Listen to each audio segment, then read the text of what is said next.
আজকের ক্লাসের টপিকটি হচ্ছে Illustrator alignment option. Illustrator alignment option কয়ভাবে কাজ করে প্রথমে এটা জানতে হবে। ইলাস্ট্রেটরের অ্যালাইনমেন্ট অপশনটি আপনার তিন ভাবে কাজ করে। Number 1 align to selection, number 2 align to key object, number 3 align to artboard. তো align to selection, align to key object, align to artboard কিভাবে কাজ করে সেই বিষয়টি আসুন আজকের ক্লাসে আমরা জেনে নিই। ফার্স্ট টাইম আমরা যে কোনো একটা শেপ এখানে ক্রিয়েট করতে পারি আমাদের মন মতো, এবং এটার একটা সিম্পল একটা কালার রাখছি।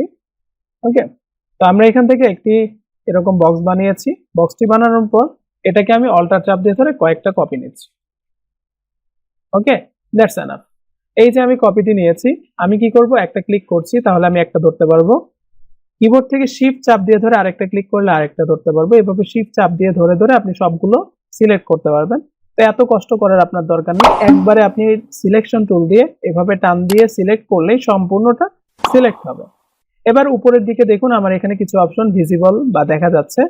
তো এই অপশনগুলো আমি এখান থেকে চাইলে অ্যাপ্লাই করতে পারবো, কিংবা আপনারা এখন যেহেতু নতুন জিনিসটাকে আপনাদের বুঝতে হবে কোন জায়গা থেকে এটা আসলো। তার জন্য আমরা চলে যাব উইন্ডোতে। উইন্ডো থেকে আমরা একটু নিচের দিকে আসলে অ্যালাইন নামে একটা অপশন পাবো। অ্যালাইন অপশনটা আমরা এখানে একটা ক্লিক করছি, আমাদের সামনে এরকম একটা বক্স চলে আসবে। ঠিক এখানে যা আছে সব আছে এখানে। তো প্রথম অবস্থায় এখানে কিছু জিনিস কম আছে, এই জায়গায় কিছু জিনিস কম। তো কি কম আছে, এই যে একটা অপশন আছে এখানে একটা ক্লিক করেন। দেখেন এখানে ক্লিক করার পর আপনাদের এখানে এই যে অ্যালাইন অপশনটা প্রথম অবস্থায় এখানে একটা ক্লিক করার পর এখানে লেখা দেখাবে শো অপশনস। তো শো অপশনসে যখন ক্লিক করব দেখুন নিচের দিকে আবার একটা প্যানেল ওপেন হয়ে গিয়েছে। এখানে আমাদের কি আছে, অ্যালাইন টু। যদি আমরা এখানে ক্লিক করি তাহলে দেখুন প্রথমটা হচ্ছে অ্যালাইন টু সিলেকশন, তারপর একটা অ্যালাইন টু কি অবজেক্ট, তারপর একটা অ্যালাইন টু আর্টবোর্ড। তো প্রথমে আমরা বুঝবো align to selection. Align to selection মানে হলো এখানে আমাদের একটা দুইটা তিনটা চারটা পাঁচটা ছয়টা আছে, এই ছয়টা কি একত্রে আছে। এই ছয়টা যখন একত্রে থাকবে তখন এই সিলেকশন যতগুলোকে করেছি আমি ততগুলোর মধ্যেই আমরা অ্যালাইনটাকে ঠিকঠাক করতে চাই।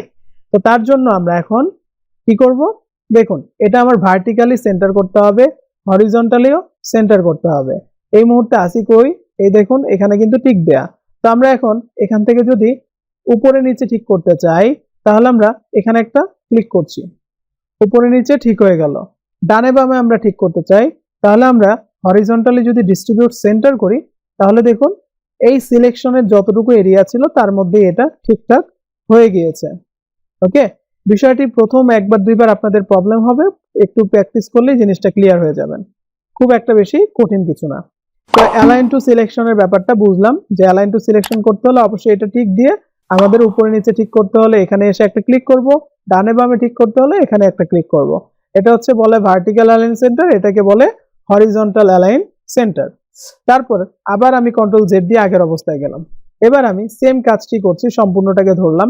এবার আমি অ্যালাইন টু আর্টবোর্ডটা দিয়ে দেখাচ্ছি, অ্যালাইন টু কি অবজেক্টটা আমি পরে দেখাচ্ছি। তো অ্যালাইন টু আর্টবোর্ড দিলাম। অ্যালাইন টু আর্টবোর্ড দেওয়ার পর এখন আমি কি করব, দেখুন এটাকে আমার উপরে নিচে ঠিক করতে হবে, তাই আমি এখানে একটা ক্লিক করছি, উপরে নিচে ঠিক হলো। যখন আমি এখানে একটা ক্লিক করব, এই দেখুন এই যে আমাদের সাদা জায়গাটা এটাকেই তো আমরা আর্টবোর্ড বলছি, ও একদম আর্টবোর্ডের ডানে এবং বামে সম্পূর্ণ জায়গাটাকে ঠিক রেখে মাঝখানে ফাঁকা জায়গা ঠিক রেখে এখানে কিন্তু প্লেসমেন্ট হয়ে গিয়েছে। আমরা এটাকে চাইলে একদম উপরে উঠায় দিতে পারি, যেমন এখানে একটা ক্লিক করছি, এই যে আমাদের এখানে একটা ক্লিক করলে উপরে চলে যাবে, এখানে একটা ক্লিক করলে সবার নিচে আসবে, এখানে ক্লিক করলে মাঝ বরাবর থাকবে। ঠিক আছে, তো এটা হচ্ছে আমাদের অ্যালাইন টু আর্টবোর্ড।